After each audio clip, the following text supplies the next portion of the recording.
tener un conocimiento básico, porque este es un curso introductorio. No voy a pretender de que aquí salgan biblistas, pero sí pretendo que salgan con conocimiento. Ya si un día ustedes tienen la oportunidad, por ejemplo, yo voy a dar en marzo, creo, un curso de Romanos por Zoom. Eso ya no es jugando. Hay que ver cuántos capítulos tiene, a quiénes está dirigido, cuál es el énfasis teológico del libro, porque además mucho de lo que está en el libro de Romanos es referente teológico, ¿no? El pecado. ¿Qué dice del pecado? ¿Qué dice de la justificación? ¿Qué dice de la regeneración? ¿Qué dice de la santificación? Y es un referente muy fuerte para la iglesia del Nazareno.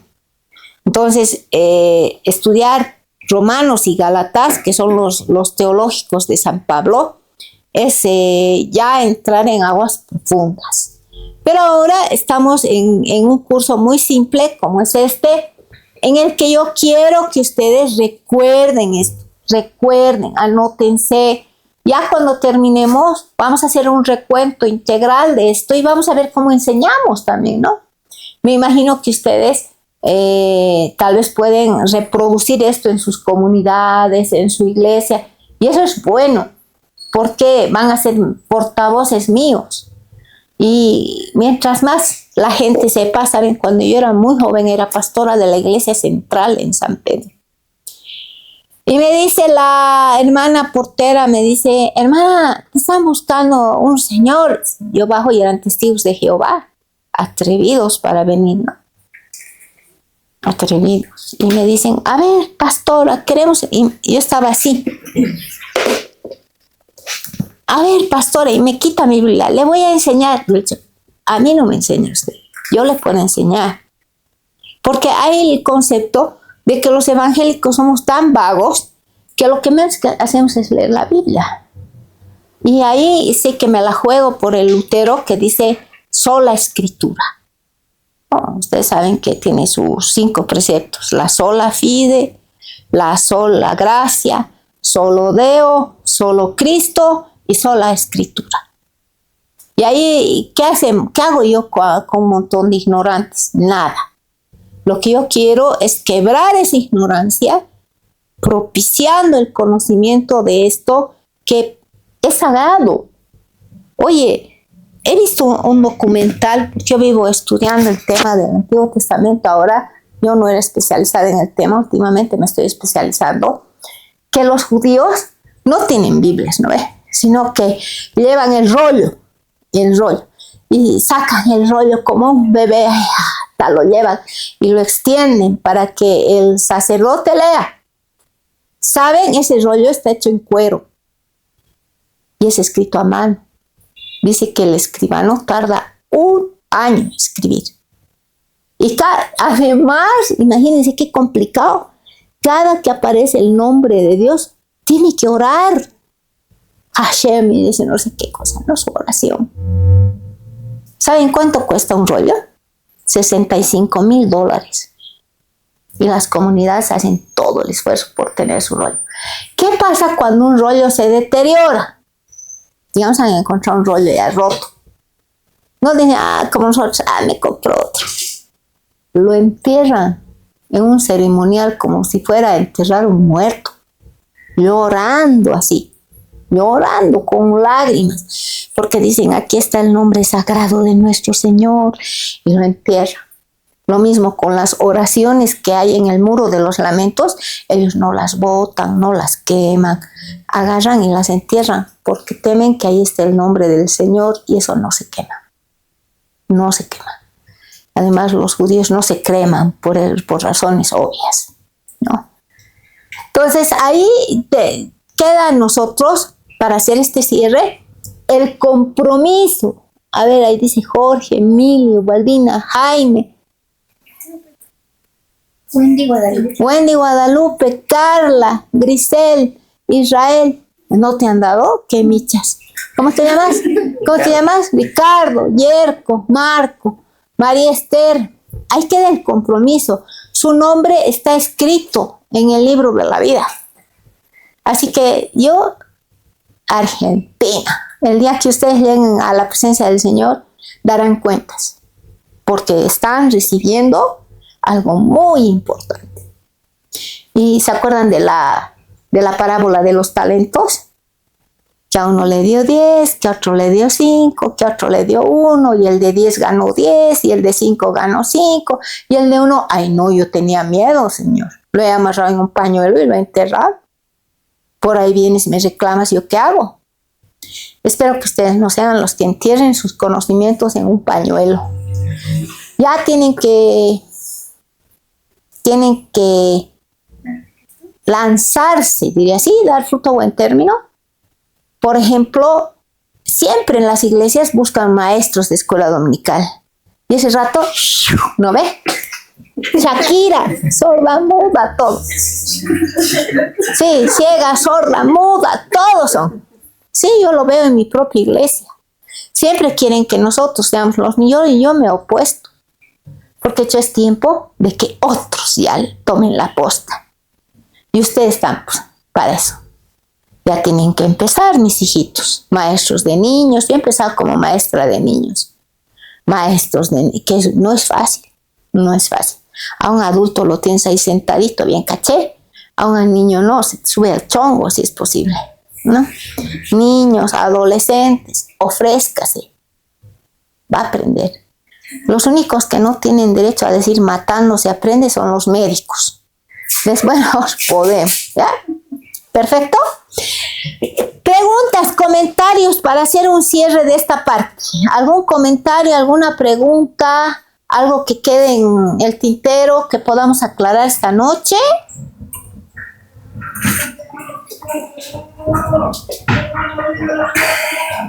¿Quién está bloqueando? Oratoria. Sí, pero cerrame la puerta, entonces no quiero a nadie gritar. A ver, cuenten. Pastora, Hijo. una consulta. A lo que he estado leyendo, el lenguaje hebreo es un lenguaje también numérico de Dios, Sí. con eso del Cábala. ¿Qué tan cierto es eso? ¿Es una especulación? Hay escuelas. Mira, hay escuelas cabalísticas, ¿no? Por ejemplo, las letras Aleph, Bet, Gimel, Dalet, He, Bab, Tet, Shet, Saim, Kof, Resh, Shin, Tab. Todas esas letras tienen un valor numérico. Y para los cabalistas, esos números son sagrados. Ellos hacen primeras, segundas, terceras, gracias hijita, terceras interpretaciones basadas en la cábala. Ahora, yo no soy muy propicia. No, hermanos, a mí no me metan en esos líos porque son esotéricos. ¿Ya? Quieren adivinar el futuro con la cábala. Y claro, hay gente que le fascina, pues no. Hasta el Ramsés, la Zulaika, la Madame Chuleta, todos deben querer aprender cábala porque es una manera también de negociar. ¿Quién no quiere saber su futuro en el mundo? ¿Quién no quiere? Ustedes, yo les cuento que cuando yo hacía mi maestría en sociología, he hecho un curso que se llamaba Sociología de la Imagen, hermano. Y con la doctora Silvia Rivera Cusicangui. Y yo he hecho estudio de grafitis en la pared, sacado fotos así lindo, conocer las pandillas, pero a mi profe no le convencí, me ha aplazado. Y he ido hasta su casa y dice, doctora, no me puede aplazar porque por una materia que pierdes toda la maestría, no hay repetición ni segundo turno. Ay, doctora, no me puede. ¿De qué? Además éramos dos y el otro que estaba conmigo había así su bronca. Ya hasta, pues, si tienes alguien que es bronca de alguien, ya no. Me dice, a vos solita te voy a dar. Al Rubén no le voy a dar oportunidad, a vos solita. ¿Y de qué puede ser? Aunque seas del tarot, me ha dicho. Entonces, le he tomado, yo decía del tarot, ¿qué será tarot? Y un amigo me ha facilitado un libro y el tarot. Y estudiar las imágenes del tarot, los valores numéricos. Ya, no era suficiente, me he ido a ver a una agorera, pagando, ¿no? Porque no te tiene de gratis. Primero he visto que habían muchos hombres, más que mujeres, queriendo las 7 fumadas poderosas. No, habían más hombres que mujeres y lo que tú escuchas de ella es básicamente, te analiza, pues te chequea. A ver, ¿qué problema tienes? No, es que me han engañado. Ya, sobre esa línea te empieza a hablar. Y la cábala, aunque entiendo es algo más profundo, es una línea muy delicada para entrar en el esoterismo, en la brujería, en toda la hechicería, algo que los cristianos no practicamos, hermano. No.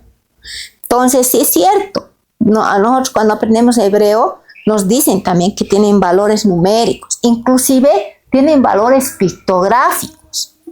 Algo que ustedes no saben es como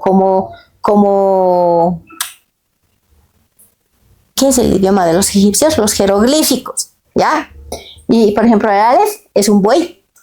Y así, voy a traer. Lástima que no tenemos dónde ver, porque yo tengo imágenes. No voy a buscarlas y se las voy a mandar con el compromiso de que vean. Tienen valores no solo numéricos, también valores pictográficos. Es por eso que es tan difícil. Han debido ver un documental que se llama El Código de Dios. Es muy complicado, hermano, porque ellos encuentran mensajes secretos y no sé qué. Y hay un experto que habla cosas bien interesantes en el Instagram, Daniel Chapman, se llama, que es cabalero. Es bien centrado, habla cosas muy interesantes, pero ojo, cuidado, porque ya dicen cábala y estamos entrando en un camino muy peligroso, ¿ok? Bueno, la pregunta, porque siempre salen, ¿no ves? Salen recomendaciones, que personas que te hablan de cómo mejorar tu autoestima y de pronto dicen, la cábala dice, ya, si la cábala dice, oh, cuidado, hay cursos de cábala, hay todo, pero cuidado porque es entrar en un camino muy peligroso. Es como esos niños que juegan con el baldor. ¿Han oído? Yo he visto ahí con sus cintas, ¿no? Entrar en un camino bien peligroso, pero el baldor, ¿qué puede tener ahí? Puro números. No, son portales, hermano. Y la ouija, son portales. La cábala es otro portal. Y un portal, algo que nos puede llevar, nos puede conducir a algo demoníaco. Así que olvídate de tu cábala, sal de esa página. Te exhorto, hermano, en el amor de Dios. ¿Alguna pregunta más? ¿Algún comentario? ¿Alguna duda? Bueno, pastora, sí, un poquito tal vez hablando tal vez es de este Daniel Chapman, pero hablaba sobre esto del cabra y sobre tal vez manejar las energías y después de las energías algo sobre la creación. Claro. Ya me ha parecido ya sorprendente, claro, y muy atrayente, ¿no? Pero ¿quiénes hablan de energías? ¿Quiénes hablan de las energías? Hay que concentrar. La nueva era. Y la nueva era trata de conquistar a la gente con eso, ¿no? Vístete de amarillo. ¿De dónde salen los calzones? ¿Ustedes creen que los calzones salen así de la cabeza de alguien? No. Son tendencias satánicas. ¿Cómo pues tu futuro va a estar en un calzón? ¿Pero han visto cuántos calzones se han vendido? He oído en la televisión que se han agotado los calzones amarillos. Decían, por culpa del presidente Arce le puso. ¿Qué significa el calzón amarillo, sabes? Dinero. Y la gente preocupada por la plata, se chanta calzón amarillo. ¿Vos crees que tu futuro está en manos de no sé qué, amarillo? No. Pero la gente lo hace. Y hacen veladas, ponen velas de colores, se ponen sus tercer ojo, hacen cosas. ¿Por qué? Porque también, ¿qué dice? Satanás no viene pues así, chachara, de rojo, ¿no? Con su trinche. Es atractivo. Y para los jóvenes, mucho más atractivo, hermano. Porque todos están buscando respuestas. Y las respuestas no las vas a hallar. Yo lo sigo a Chapman, me parece bien interesante. Algunas cosas que él habla me parecen interesantes para por lo menos reflexionar yo. Pero no se olviden que ya tengo horas de caminata. Ya difícil, ¿no? que aparezca el lobo como a la Caperucita. Caperucita, yo le voy a decir, ¿qué? No molestes. Pero hay muchos jóvenes que caen en eso. ¿Por qué? Tal vez también porque nosotros no tenemos respuestas. Porque nosotros presentamos un evangelio tan light, tan simple, que ellos prefieren buscar, ahora al menos en las redes. Hay un budista también que te da consejos. 3 cosas, en inglés está, 3 cosas he leído hoy día en una nota, esto, aquello y lo otro, y es tan atractivo el budista que te puede convencer, hasta te puedes hacer budista, hasta te puedes rapar el pelo. ¿Por qué? Porque crees que te está dando respuestas para tus problemas. Entonces, yo no te digo que no lo veas, tú tienes todo el libre albedrío de hacerlo, pero con criterio, con criterio. Si eres cristiano, estás sellado por el Espíritu Santo y tienes que tener mucho cuidado. Es cierto, yo he visto muchas cosas en mi vida y desde esa experiencia les digo, no dejen confundirse. ¿Algún comentario más por acá antes de cerrar el Antiguo Testamento? Lindos libros son, les animo de verdad. Hay algunos que son realmente para llorar. ¿Saben? Además, les voy a leer, ahí está, algo que estoy leyendo. Son bien patéticos. El judío es pues demasiado emocional. No ve, se rompe, se echa cenizas, se pone a llorar, se pinta la cara, que me vean que estoy sufriendo, malditos. Y eso nos llega, a veces nosotros también somos patéticos, ¿no? Había uno que decía, con mi sangre voy a escribir tu nombre. Pero lo hacen, ¿no ves cuántos suicidios hay, cosas? Entonces, es necesario que nosotros también entendamos esa cultura. Esta plata es de mi hijita. Ah, mira, donde sea bota.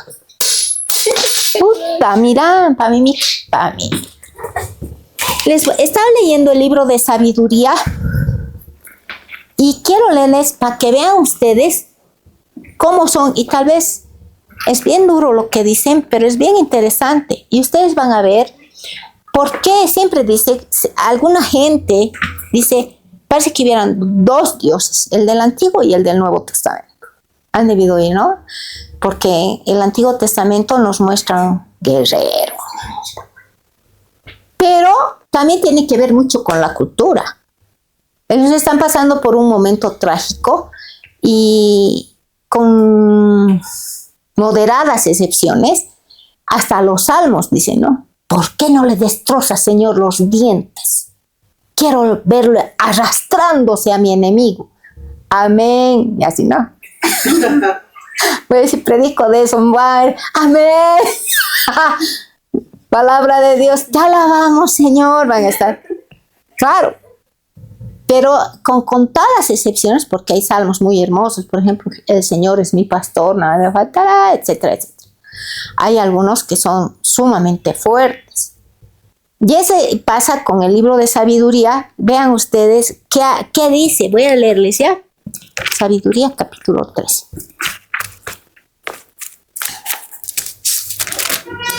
La suerte de los buenos comparada con lo de los malos. Además les gusta compararse a ellos. Así, yo lindo, hermoso, vos no sé. Ya.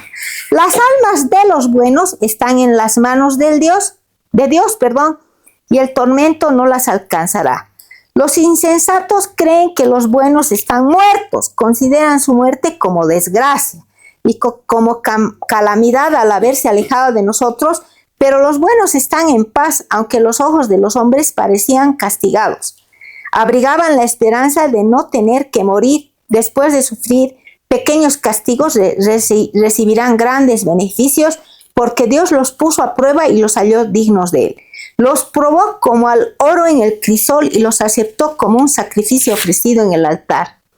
En el día en que venga el Señor y venga a juzgarlos, resplandecerán como antorchas, como chispas que prenden entre el rastrojo. Juzgarán a las naciones y gobernarán a los pueblos, y el Señor reinará sobre ellos para siempre. Los que confían en el Señor comprenderán la verdad, y los fieles permanecerán a su lado con amor. pues Dios es bueno y favorece a sus elegidos. Ahora, los malos tendrán el castigo que merecen sus malos pensamientos, porque desprecian a los buenos y se apartaron del Señor. Desdichados los que desprecian la sabiduría y la instrucción, vana su esperanza, inútiles sus esfuerzos y sin valor sus obras. Sus mujeres son estúpidas, malvados sus hijos y maldita su descendencia. Y dice cosas más fuertes, miren esto: dichosa la mujer estéril, sabiendo que ellos valoran el procrear. Dice, dichosa la mujer estéril que se ha mantenido irreprochable, es decir, virgen, ¿no? Y no ha tenido relaciones prohibidas. Ella recibirá un premio merecido cuando venga el Señor. Dichoso también el castrado que nunca cometió maldad ni tuvo malos pensamientos contra el Señor. El fruto del trabajo honrado es espléndido y la raíz del buen juicio no se seca. Los hijos de los adúlteros no llegan a la madurez habiendo nacido de relaciones prohibidas, tendrán mal fin. Aunque lleguen a viejos, no se les tendrá en cuenta y al final en su vejez nadie los respeta. Si mueren jóvenes, no tienen esperanza. O sea, es durísimo. Hay como la intención de mostrar que si tú no estás en la línea correcta, definitivamente te vas a ir al infierno, al Seol. Te vas a ir. No importa si vos no eres. Los que son tus padres, igualito.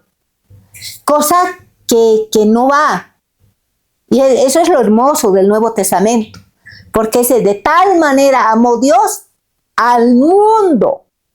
No dice a los buenos del mundo. No dice a los judíos del mundo. No dice a los perfectos del mundo. Sino de tal manera amó Dios al mundo. Y su Hijo ha venido para todos. Es algo que los judíos no podían entender y no lo pueden entender. Por eso lo niegan como Mesías. Ellos están esperando uno que llegue aquí, no haga. Es bien interesante. Hay una página de un judío que se llama Bakari. Y él dice, por ejemplo, que ellos ya están esperando la construcción del tercer templo. Y que hay una secta en Estados Unidos que tiene todo listo. Dice que han criado hasta las vacas rojas que ellos esperan. Las ovejas para los sacrificios, el altar de oro, todo lo tienen. ¿Por qué? Porque somos fanáticos. Y ellos están esperando un Mesías que venga a reivindicar ¿a quién? A ellos, a nosotros. Y si son fanáticos, son extremistas. ¿Y nosotros qué? ¿A quién estamos esperando? ¿Y cómo va a ser? En el arrebatamiento. Estamos esperando una segunda venida, pero ya no de un bebé, ¿no? Sino la lectura que se hace del libro de Juan nos muestra verdaderamente un Cristo todopoderoso. Pero no va a venir, a ver, va a llegar Jesús, ¿saben qué, muchachos? Solo para los judíos o solo para los cristianos evangélicos de la iglesia del Nazareno. No, su presencia va a ser determinante para todos, porque Él ha muerto para todos. Entonces es bien interesante, sumamente interesante, esas posturas que aparecen, ¿no?, en la Biblia, y que hay que entenderlas, hermano. Hay que entenderlas, hay que tratar de tener una mente abierta, ir viendo qué piensa el otro, ¿no?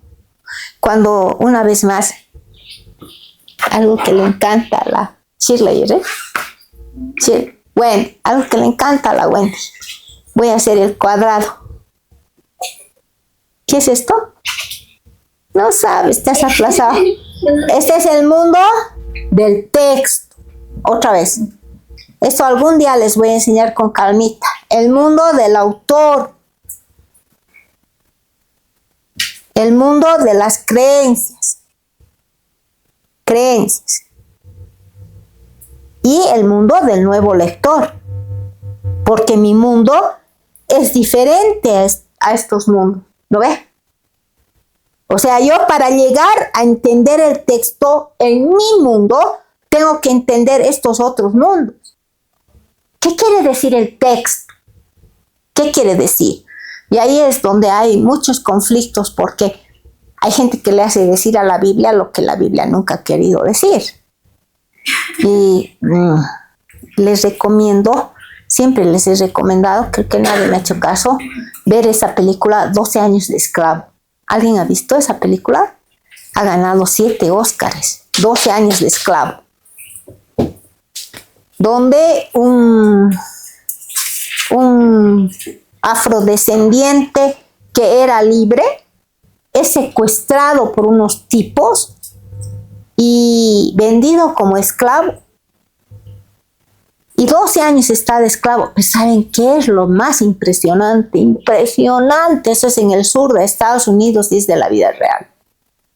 Cómo estos tipos usaban la Biblia para esclavizar a la gente. Por eso hay muchos reclamos, ¿no? Cuando hablan de los 500 años, dice que llegaron con la espada y la Biblia. Ahí está el problema. El texto. ¿Qué dice el texto? Y luego, ¿quién es el autor? No es lo mismo hablar de Ezequiel que hablar de Zacarías o que hablar de Pablo, que hablar de Lucas. Yo siempre les digo, conviva con el autor. Quiéralo, pregúntele. A ver, Luquitas, ¿qué has querido decir? ¿Quién eres? Yo tenía un profesor de hermenéutica que ya falleció, el doctor Juan Stam, famoso. Y él nos decía, hoy día ha venido Juan, pregúntele lo que quiera.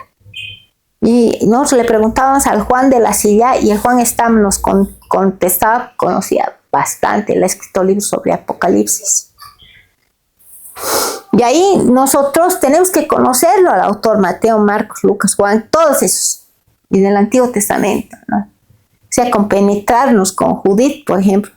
Oye, Judith, ¿y cómo le ha sacado la cabeza a Holofernes? Yo no hubiera hecho eso. Nunca. Ah, sí, pero es que vos no estabas pasando, nunca has pasado por lo que yo he pasado.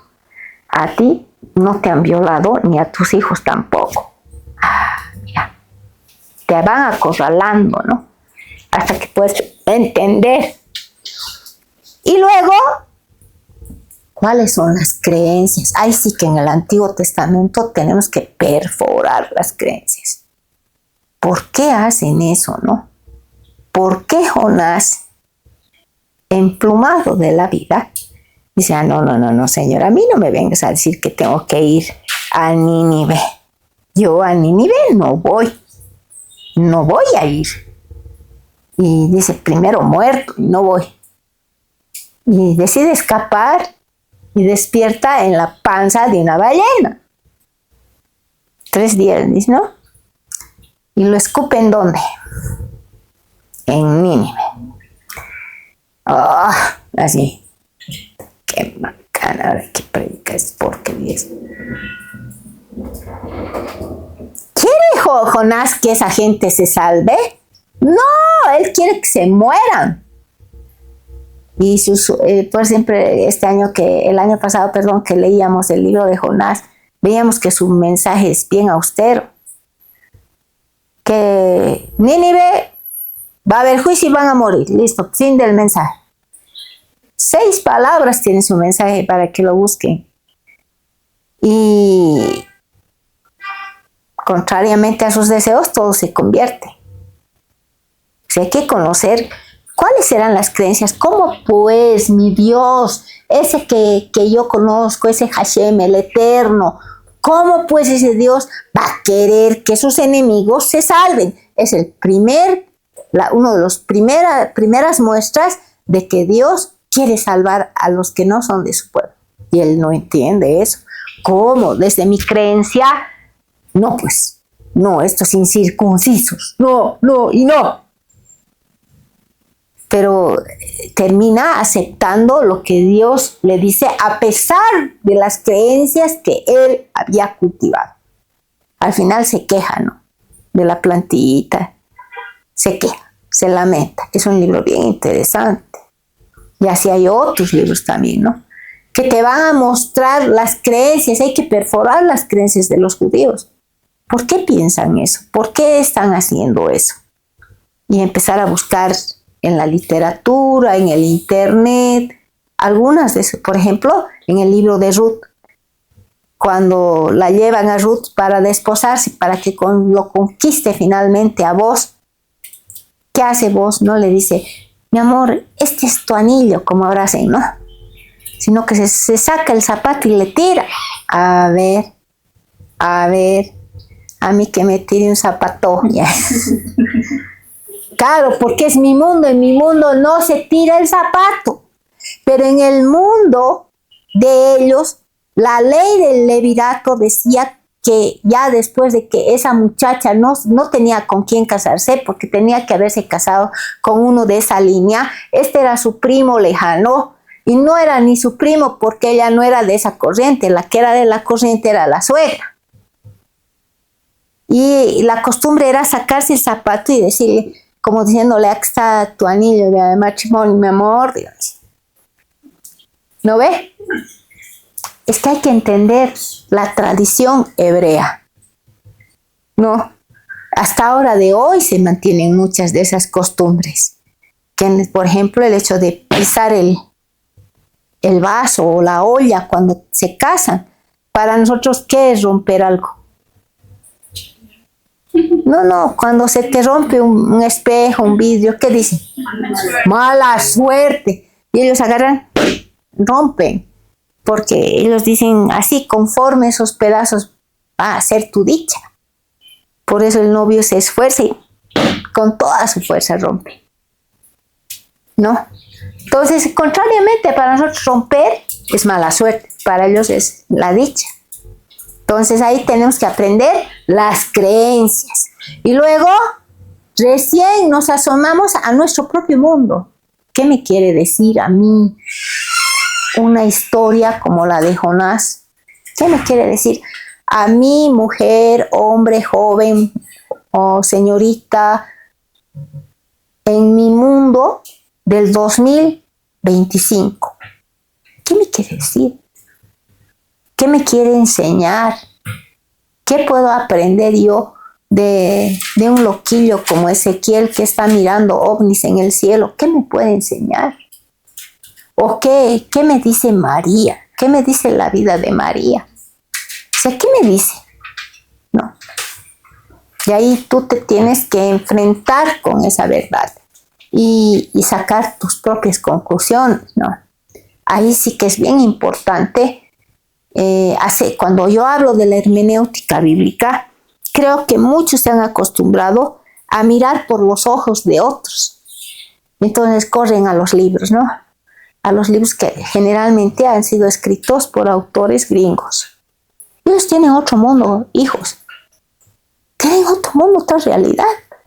Estamos esperando hermenéuticas contextuales propias nuestras.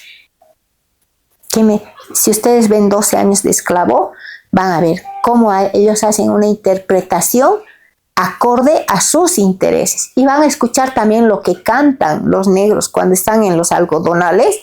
Ellos cantan canciones gospel de liberación. De liberación. O sea, hay dos cosas, dos caminos que se están recorriendo. Uno de opresión, donde el blanco tiene el poder porque sabe leer y controla la Biblia. Y el otro de los afrodescendientes que solamente tienen una manera de expresar su salvación, es a través del canto. Bien interesante, les animo, por favor, véanla, disfruten de la película, es con final feliz, pero después de 12 años. Bien dura la película, dura, pero hay que verla. Muy bien. Esto sería en cuanto al Antiguo Testamento. En el tiempo que resta empezaremos a hablar del Nuevo Testamento. ¿Había un trapito? Había. Pastora, una consulta antes de pasar. Una consulta sobre la parte de Levítico, sobre las leyes que, bueno, la consulta es ¿cuáles se mantienen? O me dijera que hay una clasificación dentro de las leyes, que algunas sí se mantienen y otras sí se abrogan. Mira, el tema es el siguiente. Hay ¿Cuántas leyes conocemos nosotros? Básicamente, los 10 mandamientos, ¿no? Pero los judíos, en base al Levítico, han generado 560 y algo más. Algunas de lo más inverosímiles. No te puedes cortar, el hombre no se puede cortar el cabello aquí, ni aquí, ni aquí, ni aquí, ni aquí, ni aquí. Por eso siempre están con barbas. Los que lo han visto a Daniel Chapman siempre son con su barba. Y hay otros que tienen los bucles, los rulos. Esos rulos no son parte del adorno, sí, sino que son basados en el Levítico. Por ejemplo, el comer cerdo. Ahora, es interesante, ¿no? Porque son leyes pesadas, hermano. Pesadas. ¿Por qué la pobre mujer con flujo de sangre no se podía acercar a nadie? Porque las reglas dicen que una mujer que está con su regla o que tiene algún tipo de flujo es impura. Por eso la pobre mujer, a veces está así, ¿no? Viendo qué rato lo toca el Señor, aunque sea de ocultitas.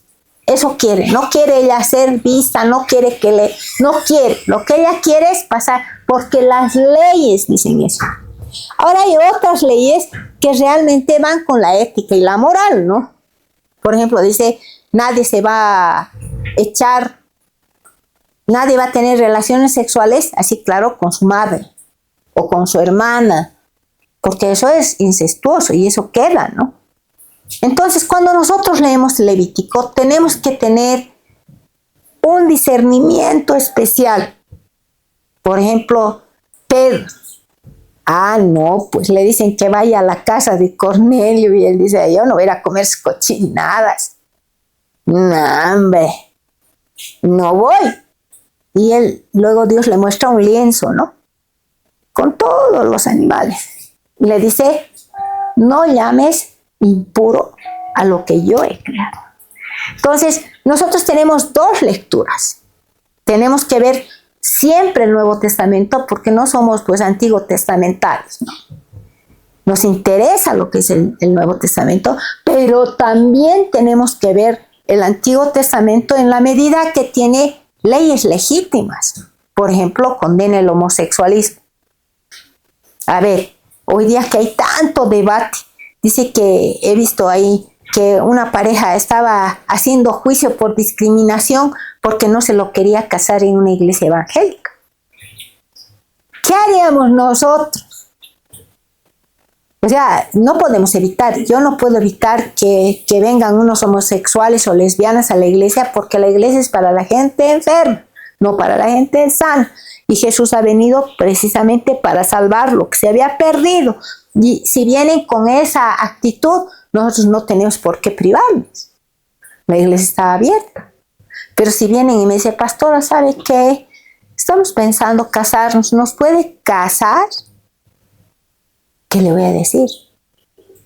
No, ¿saben qué? Yo maricas no caso. No ve.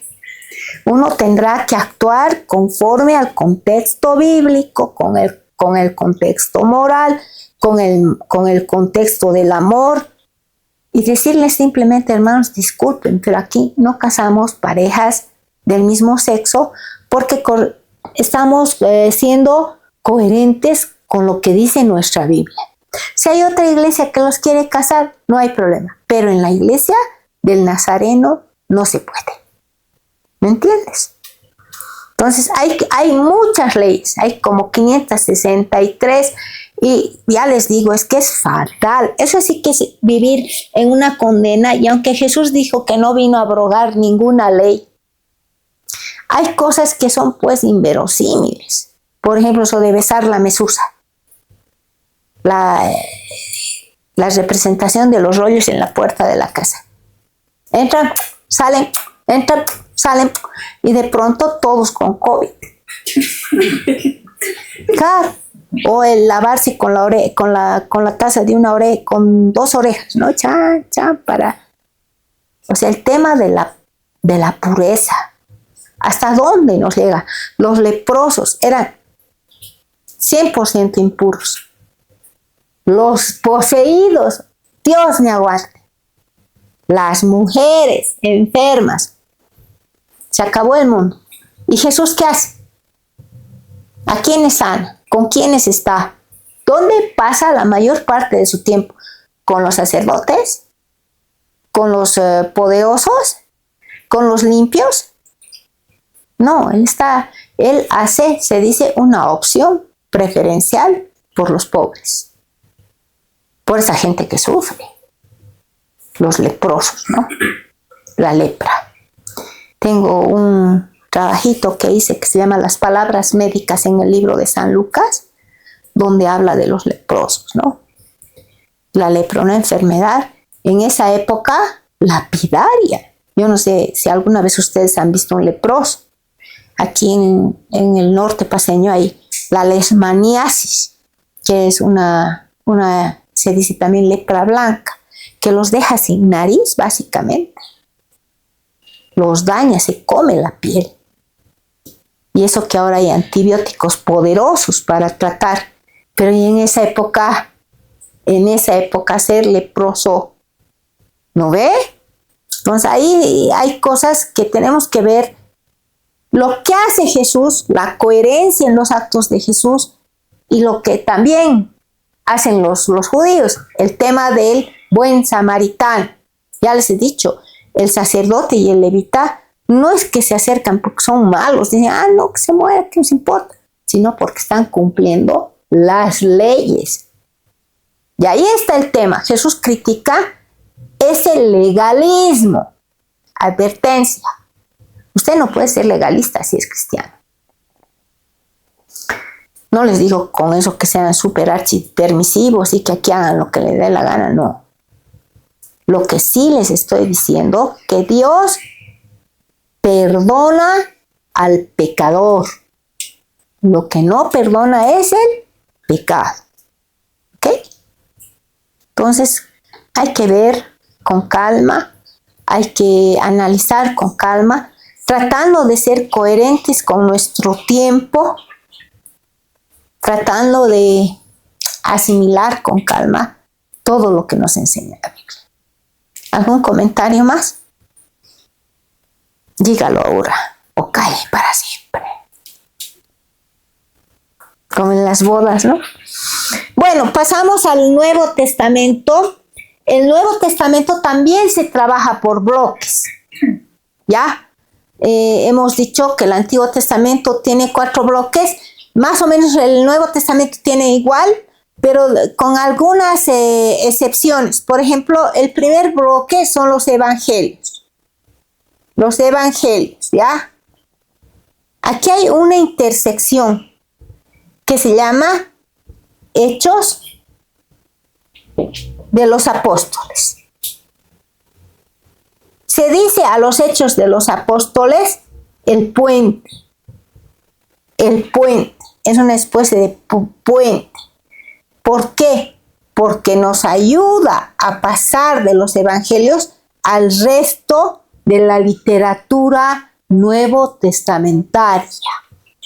Los evangelios y después de los evangelios el libro de los Hechos. Hechos, ¿ya? Este es un bloque. Aquí hay 4. Luego vamos a analizar uno por uno y qué tal. Y luego de esto viene, ¿qué viene? Viene la literatura paulina. Las Paulas, como les dicen, ¿no? La literatura paulina. Después de la literatura paulina hay un espacio para algo que se llama la solitaria y es Hebreos. No es casual que se le diga la solitaria porque dice que en las coronas de las reinas hay un diamante. Aquí una piedra súper archipreciosa y carísima que se llama la solitaria. Y han dicho que Hebreos es la solitaria porque es como la piedra preciosa en una corona. La solitaria. solita. Algunos han querido atribuirla a San Pablo, pero las evidencias del griego dicen que no. O sea, ustedes pueden leer en castellano y tal vez van a hallar similitudes con los libros de San Pablo, pero no. ¿Por qué? Por la calidad del griego. El griego que emplea el libro de Hebreos se dice griego ático. ¿Qué es el griego ático? Es el griego clásico que solamente lo manejaba la gente de nivel. Muchos decían puede ser Lucas, porque era médico. Pero hay palabras, Lucas no era judío, y este libro tiene demasiadas referencias judías. Es un autor anónimo. Hay gente que piensa que inclusive podía haber sido Priscila. Hay gente que dice que podía haber sido Apolos. No se sabe, pero sí una evidencia interna que nos dice que no es Paulina es la calidad del griego. Y ahorita terminaré esta introducción y vamos a hablar un poquito del griego, porque estos están escritos en mayor parte en griego, ¿ya? Dice que hay un Marcos en hebreo, pero no se lo toma tan en cuenta, ¿no? Luego de los hebreos viene otro bloque que son las cartas generales. Las generales. Se llaman generales, universales y algunos les dicen católicas. Porque católico quiere decir universal, ¿ya? No es que son de los católicos, así ya. Y finalmente hay un broche de oro. Este es el puente. Este es el diamante. Y este es el broche de oro. Y es Apocalipsis. Eso es lo primero que hay que memorizar. Lo primero, el contenido. Evangelios, Hechos, literatura paulina, Hebreos, generales y Apocalipsis. ¿Sí? Lo primero que hay que memorizar. Igual que antes hemos dicho, Pentateuco, históricos, poéticos, proféticos. Aquí esta es la clasificación. Y hay tres que son sueltas. Una es el puente. ¿Por qué? Porque el puente nos ayuda a pasar de los evangelios a la literatura paulina y al resto con una comprensión clara de lo que se va a decir. ¿Ya? Ahora, el Hebreos tiene cosas. Algún rato, cuando ya entremos un poquito más, vamos a leer un poco de ese libro. Por ejemplo, la presencia de Melquisedec. ¿Saben quién es Melquisedec? ¿Saben quién es Melquisedec? ¿Alguien sabe quién es Melquisedec? A ver, en el Antiguo Testamento, ¿sí? ¿Quién es Melquisedec? Es el sumo sacerdote. El sacerdote. ¿Qué sacerdote? No. Es un sacerdote al que Abraham le da los diezmos. Y no vuelve a aparecer. Así le da, desaparece. Se ha escapado con la plata, ya, mentira. Desaparece. ¿Y saben qué dice Hebreos? Tú eres, le dice a Jesús, tú eres como Melquisedec, sin padre, sin madre, sin principio, sin fin. Le hace todo un poema. ¿Y saben qué devela al final? Que ese Melquisedec del Antiguo Testamento, ese Melquisedec que ha recibido los diezmos, es una cristofanía. ¿Qué es una cristofanía? Es la presencia de Cristo en el Antiguo Testamento. Ese es Cristo. Interesante, te cala, ¿no? Porque como le hace toda una oda, un poema. Tú eres sin padre, sin madre, ¡Wow! Y el himno a la fe es pues la fe, la certeza de lo que se espera, la convicción de lo que no se ve. Y ahí empieza todo un himno, ¿no? Y este por fe, y este otro por fe, y aquel otro por fe. Como que te va poniendo firme sobre la tierra. Y te dice, tú también tienes que tener esa fe. Está a tu alcance. Porque no te dice el ángel Rafael, el ángel Miguel, el arcángel Gabriel. Te habla de seres humanos con las mismas debilidades que nosotros, con los mismos problemas que nosotros, pero que por fe hicieron cosas magistrales. Y un poquito te pone en vereda, ¿no? ¿Qué estás dispuesto a hacer por fe? Y no es simple. Si de pronto tú tienes que ir de misionero, como la Eli, que quiere ir de misionera, y a mí un poquito me conmueve y me duele también, porque hemos tenido un almuerzo de maestros en el seminario, y llegué y la Eli estaba cosiendo. Y yo la conozco, a la Elizabeth Shalom. Ustedes tal vez la conocen, a la hija del pastor macedonio. Yo la conozco a la Elizabeth Shalom desde así. Asícita la conocí a la Elizabeth. Y ahora va a ser misionera. ¿Saben qué estaba cosiendo? Estaba cosiendo una chalina. Yo le digo, qué linda te está quedando la chalina, hijita. Pastor, es para vender. Porque necesito X monto de plata para ir a Chile de misionera y solo tengo la mitad. Y estoy vendiendo, hermana. Ha habido una kermés y todo. ¿Ya? Entonces, esa chica tiene mamá, tiene papá, tiene profesión, podría estar aquí, pero por fe se está lanzando al éxito. Y a mí me ha dado ganas de llorar, ¿no? Y uno quisiera tener toda la plata para sacarle y decirle, hija, ya no cosas chalinas, pero va a tener que coser hartas chalinas todavía. Pero lo hace por fe. Y si alguien la quiere ayudar a Elizabeth, cualquier ofrenda creo que sería buena para la Eli. O quieren hacer chompas de colegio, porque habían sabido tejer a máquina. Todo está haciendo la Elizabeth Shalom. Yo, como les digo, yo la conozco desde Asisita, mi Elisita. ¿Qué quieres hacer por fe? O sea, ahí Hebreos te ubica, ¿no? Luego las cartas generales que son bien interesantes. Y ahí entraba alguien y me decía, yo no sé si está aquí la hermana que me decía, me hablaba del canon, ¿no? ¿Por qué no entraron al canon? Y que habían reglas. Eso se refiere más al Nuevo Testamento. Ya lo vamos a tratar cuando hablemos de los evangelios. Pero ¿saben qué? Es importante ver que hay algunas cosas que también, sobre las que ha tenido mucho peso la palabra de Lutero.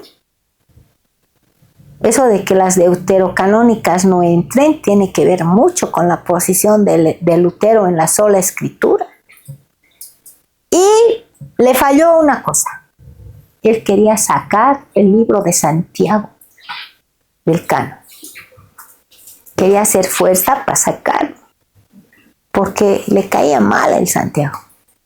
Eso ya era personal, creo.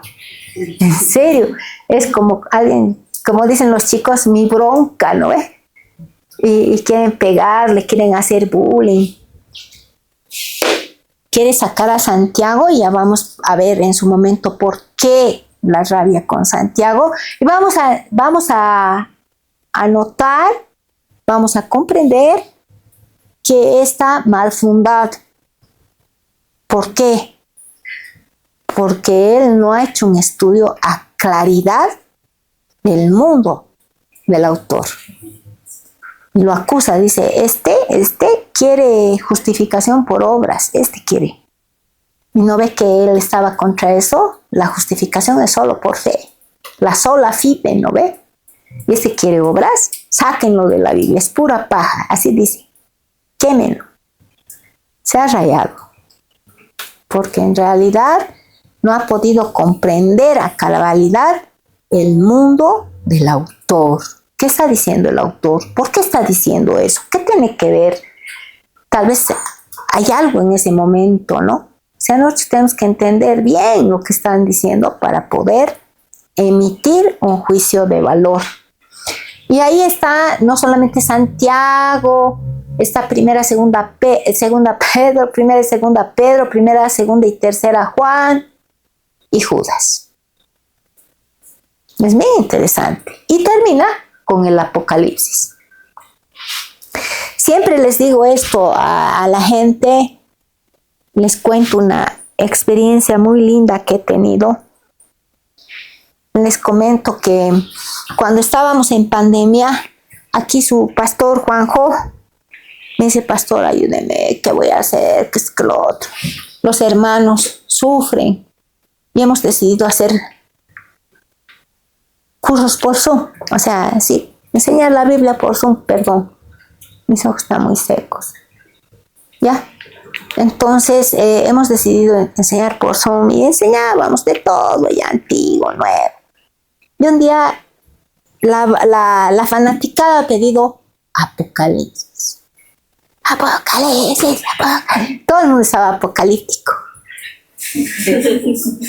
Ya les he dicho Apocalipsis, ya. Todos los días yo enseñaba, imagínense ese desgaste. No era una vez a la semana, todos los días, porque había que sostener a la congregación. La congregación se me estaba cayendo. Y con el Juanjo hemos dicho: no vamos a permitir que la gente se debilite en su fe. Le meteremos con la izquierda y con la derecha.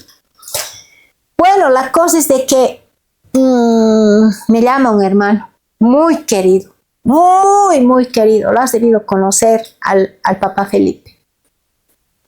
Y me dice: hermana, no enseñes. Por favor, hermana, no enseñes Apocalipsis. Porque si enseñas Apocalipsis, no voy a entrar. Yo le digo: ¿pero por qué? Él había venido de la iglesia de las Asambleas de Dios. ¿Por qué? Porque es de terror, hermana, los caballos, la muerte, los sellos, las trompetas. Y yo le digo: pero hermano, le digo, esa es una manera, una entrada al Apocalipsis. O sea, yo aquí les traigo todo para atemorizarlos y mañana usted se convierte. No, que mañana, ahora mismo. ¿Para qué vamos a esperar? Y eso es lo que hacen muchas iglesias neopentecostales. O sea, hacen tanto énfasis en el Apocalipsis que vive la gente atemorizada, y ese era el problema de mi hermano.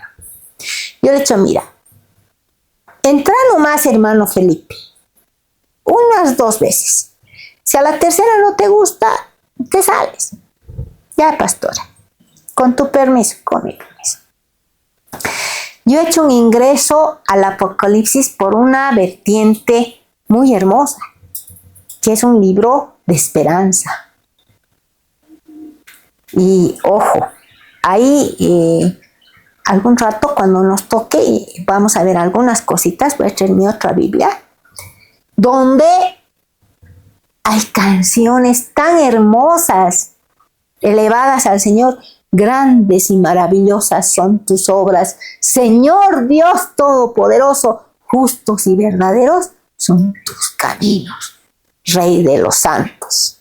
Oh, y hay lo que se llaman los 7 macarios.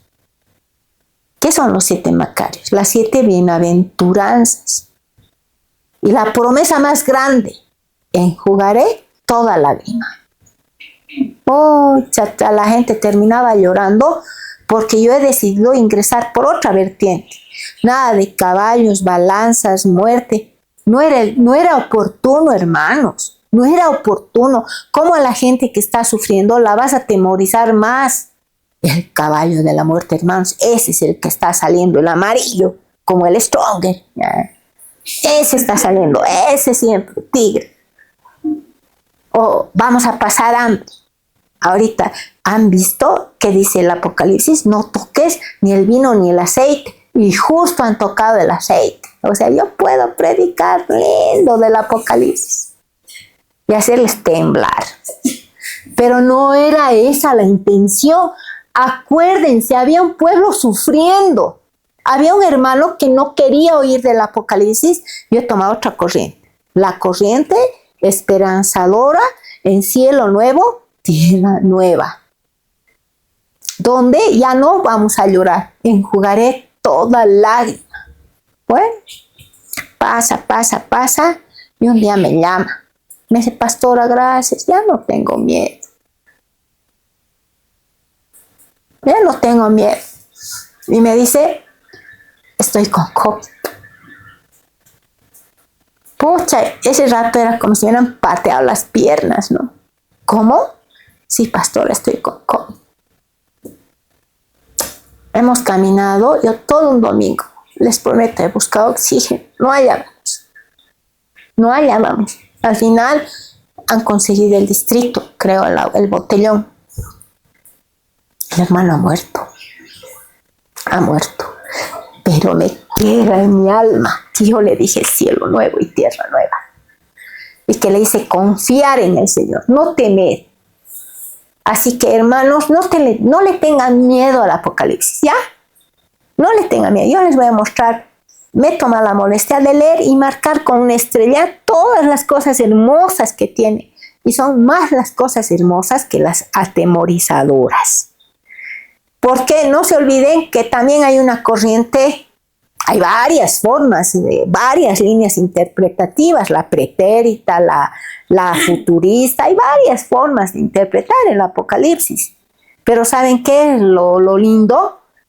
Que nosotros tenemos que buscar qué nos dice. Entonces ahí yo me quedo con esa palabra esperanzadora, ¿no? Bienaventurados los que mueren en la presencia del Señor, porque ellos verán a Dios. Bienaventurados. Y eso voy a ir. Yo tengo, creo, un PowerPoint sobre el Apocalipsis, se los voy a mandar, para que disfruten. Lean el Apocalipsis, léanlo, porque se van a dar cuenta que San Pablo no tenía la intención de decirle fuego eterno, lago de fuego, o te conviertes o te vas al infierno, sino que quiere reafirmar lo que ya nos ha dicho en el Evangelio, ese amor, porque de tal manera amó Dios al mundo. Nos quiere reafirmar, es hermoso. Yo realmente, si bien no es el libro de mis amores, es uno de los libros de mis amores, porque me ha ayudado a consolar a la gente en medio de la pandemia, ¿no? Y ahí se les acabaron caballos amarillos, trompetas, todo, y lagos de fuego, porque la gente tenía mucho miedo. Ahí sí que me he dado cuenta que la gente tiene mucho miedo a la muerte. Y ahí a ustedes, mirándole a los ojos, quiero decirles lo que decía Juan Wesley. Hay que estar listo para orar, para predicar y para morir. ¿Cómo estás, no? Si te mueres hoy día, ¿dónde vas a ir? ¿Qué va a hacer? Cada día hay que arreglar cuentitas. Cada día. Porque así viviremos una vida de paz. Eso nos dice. A ver, ¿cuánto falta? Falta. Esa es la entrada principal al Nuevo Testamento. Evangelios, Hechos, literatura paulina, Hebreos, generales y Apocalipsis. Hablaremos un poquito de los evangelios.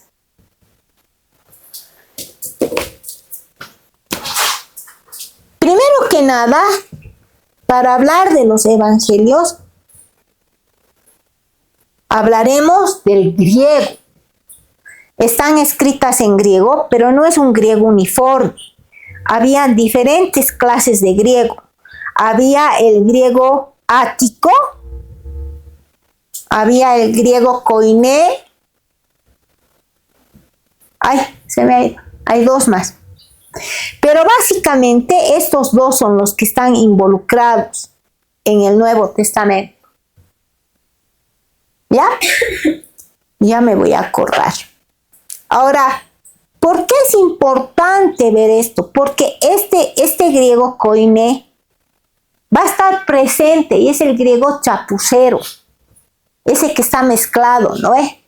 Que hay, por ejemplo, en castellano tenemos algunas palabras inventadas. Estido. A mí me ha costado pelos aprender qué era estido. Cuando trabajaba ahí yo trabajaba en un proyecto ahí en Llojet, vienen las niñas y me dicen, licenciada, tu radio se ha estido. Yo, ¿qué será estido? ¿Qué será? ¿Quieres mirar? Claro que quiero mirar cómo se ha estido. Rota, la habían hecho caer. Hasta se ha estido. Dice, eso es estido. Pero creo que hay otras cosas más que ese estido, ¿no? Se ha estido, ala. Lo mismo pasa con el griego koiné. Hay palabras que son forzadas, ¿ya? Que son mezcladas. No se olviden que los romanos habían conquistado muchas locaciones y que traían esclavos. Entonces, a veces no hay, pues, no, como que tampoco tenemos un castellano perfecto. Especial, yo que he trabajado tantos años en la educación, hermanos que vienen del área rural, del campo, o que manejan a Aymara en la casa, digamos, mezclan, ¿no? Te mezclan. Y a veces tú te quejas de que escriben donde es I y escriben O donde es U, pero es porque el Aymara solo tiene 3 vocales. Entonces lo mismo pasa con el griego.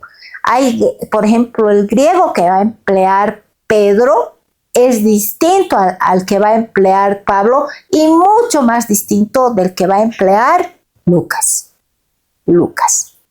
Los que yo tengo, mi profesor de Biblia y de griego, tiene un doctorado en griego y lo ha hecho con el libro de Lucas. Porque es uno de los libros, según él, no sé si más fáciles, pero con un griego más pulido. ¿Ya? Entonces, ahí lo primero que hay que entender es, lo segundo que hay que entender es que el evangelio es un género literario. Es un género literario. No solamente, ¿qué es evangelio? ¿Qué entendemos por la palabra evangelio? Buenas nuevas. Mensaje de las buenas nuevas, así lo hemos aprendido. Pero hay que entender que no solamente es un mensaje de las buenas nuevas, sino la conformación de un género literario diferente al de la época. Saben, estaba muy de moda en ese tiempo hacer biografías. Había la biografía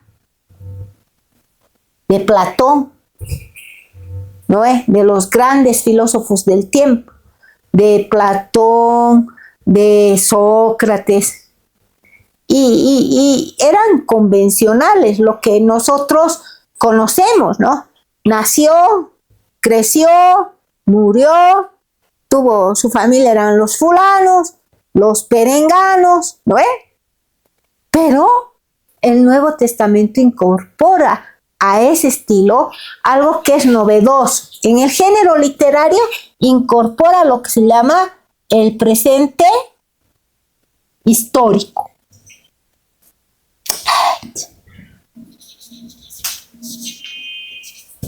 Algunas que sí se pueden armonizar, otras no. Pero, ¿para qué sirve la armonización? Para tener una historia cabal. Yo siempre les hacía hacer a mis alumnos una armonización de lo que dice la cruz. A ver, háganlo en casita y me cuenta el que lo haga la próxima. ¿Qué decía la cruz encima de Jesús? Se van a sorprender. Porque y esa está también en Juan, con las 4 historias van a saber hasta de qué tamaño era el cartel. Generalmente nos vemos, ¿no? Una cruz así. Hagamos de cuenta que esta es la cruz. ¿No es? Soy mala para dibujar. Y aquí hay un letreringo, ¿no? Y el letreringo dice INRI. ¿Alguien sabe qué quiere decir INRI?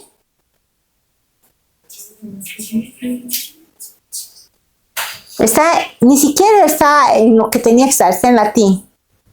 Dice, ¿no? Jesús Nazareno, rey de los judeos. ¿Ya? Ahora, ay, por Dios, en esa época, ¿quién iba? O sea, lo están condenando y crucificando a un ser humano. ¿Quién va a ponerle un letreringo? Quieren escarmentar, ¿no? Y el letrero era grande. Y no estaba ahí arriba. ¿Y qué dice el letrero? Eso tienen que averiguar ustedes. Y tienen que saber en cuántos idiomas se habían dignado escribir y quién lo ha escrito. Esos detalles se los conoce leyendo en paralelo. Hay algunos libros de armonización, pero no es necesario. Es necesario que ustedes usen su buena voluntad y su cabeza. Y ahí van a aprender. Ahí se aprende. Entonces, ahí tenemos que esos tres, Mateo, Marcos y Lucas, son sinópticos y Juan no. Porque más del 90%, 96% si no me equivoco, es material propio. No va a recurrir a otras fuentes, simplemente va a recurrir a su propio conocimiento. Entonces, el problema sinóptico el carácter sinóptico genera un problema, así les voy a explicar. ¿Cuál es el primer evangelio? Marcos, ¿ya? El primer evangelio es Marcos. Así está datado. ¿Por qué? Hemos dicho por qué está primero Mateo. Por conveniencias del canon. Hemos acabado con Malaquías. 400 años de silencio. Y no puedes empezar con Marcos, porque Marcos tiene su propio destinatario. Eso es algo que les voy a comentar la próxima clase por la precariedad ya del tiempo, ver a quiénes, porque cada uno tiene su público. Es como, creo que están aprendiendo marketing comunicacional, comunicación, y los tiktokeros saben mejor eso. Vos sabes a quién vas a llegar, ¿no? Yo no me voy a poner a hacer TikToks por si bailando cumbia. Eso, yo sabré a quién tengo que... Y lo mismo, los autores de los evangelios tienen su público. Cada uno tiene. Entonces, Mateo tiene su público y su público son los judíos. Entonces, como está escrito para judíos, tiene una intencionalidad. Y esa intencionalidad conjuga con lo que termina Malaquías, ¿no? Y dicen, bueno, aquí es mejor ponerlo ¿a quién? A Mateo. Pero Marcos es el primero. Ahora, voy a intentar recordar las cajitas. Yo siempre les hago hacer cajitas y voy a intentar, yo que tanto frío con las cajitas, a ver si yo puedo. Así son las cajitas. ¿De dónde surgen? O sea, ¿cómo surgen estos tres evangelios? A estas cajitas que acabo de hacer se le llama el problema sinóptico. Ojo, que esto es ciencia. Esto es ciencia porque nosotros no nos inventamos nada. Estos son estudios. Dice que los evangelios tienen como primera fuente la tradición oral. O sea, todos han recurrido a lo primero que se recurre, la tradición oral. Y ahí hay que un poco indagar quiénes son los autores. ¿Quién es Mateo?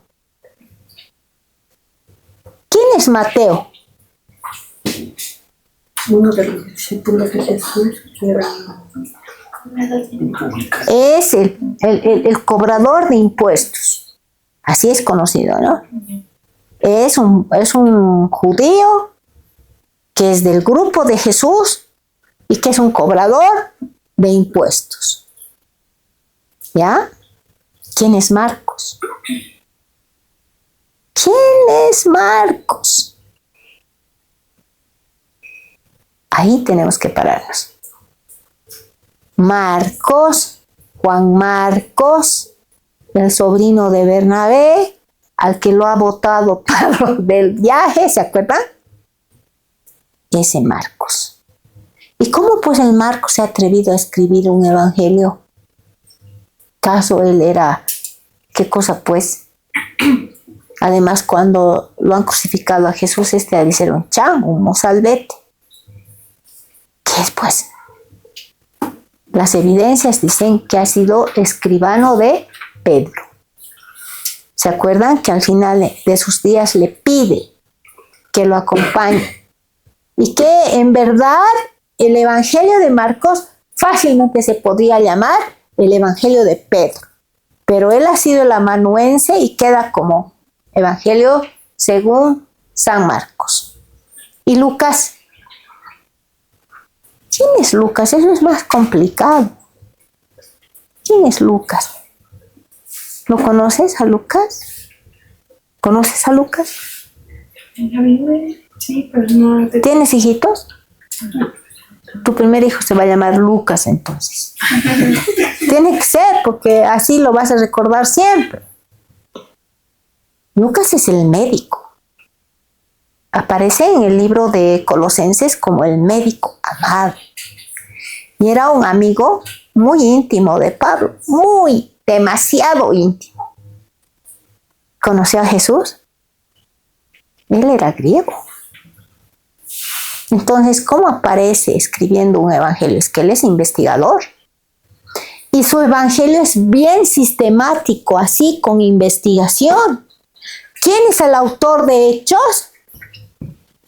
¿Quién es el autor de Hechos? Lucas. Lucas.